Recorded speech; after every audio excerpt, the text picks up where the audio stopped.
গাজার বিধ্বস্ত ভবনের নিচে চাপা পড়ে থাকা শিশুদের লাশ, ভেঙে পড়া হাসপাতাল আর অনাহারে মৃত্যুর প্রহর গোনা মানুষের সারি।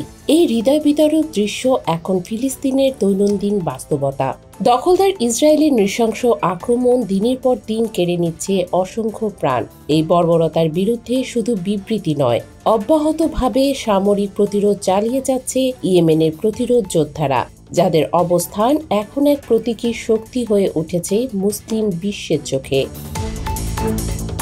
মধ্যপ্রাচ্যে প্রভাবশালী গণমাধ্যম আল জাজিরা জানায়, এই প্রতিরোধের অংশ হিসেবেই মঙ্গলবার রাতে ইসরায়েলের 4টি কৌশলগত গুরুত্বপূর্ণ স্থানে সফল ড্রোন হামলা চালানো হয়েছে। হামলার লক্ষ্য ছিল হাইফা বন্দর, নেগেভ মরুভূমি, আল রাশরাশ এবং বেরশেবা। 6টি ড্রোন এই অভিযানে ব্যবহৃত হয় এবং সবগুলো নির্ধারিত লক্ষ্যবস্তুতে নিখুঁতভাবে আঘাত হানে।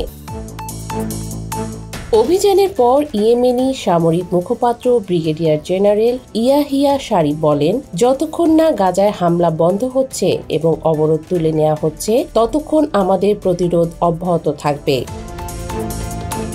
এদিকে গাজার স্বাস্থ্য মন্ত্রণালয় জানিয়েছে, গত 24 ঘন্টায় ইসরায়েলি হামলায় নিহত হয়েছেন অন্তত 89 জন ফিলিস্তিনি। এর মধ্যে 31 জন ছিলেন যারা ত্রাণের জন্য অপেক্ষা করছিলেন। আহত হয়েছেন আরও 513 জন। শুধু তাই নয়, খাদ্য ও চিকিৎসার অভাবে গত একদিনে মৃত্যু হয়েছে আরও 5 জনের, যাদের মধ্যে 2 শিশু রয়েছে। চলমান অবরোধে এ পর্যন্ত অনাহারে মারা গেছেন 227 জন, যাদের মধ্যে 103 জনই শিশু।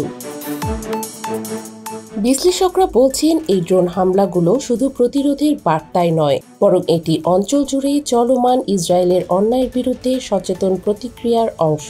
এটি প্রমাণ করে গাজা একা নয়, আন্তর্জাতিক সম্প্রদায়ের বাইরেও এখন বিভিন্ন অঞ্চলের শক্তিগুলো ন্যায় বিচারের দাবিতে এগিয়ে আসছে।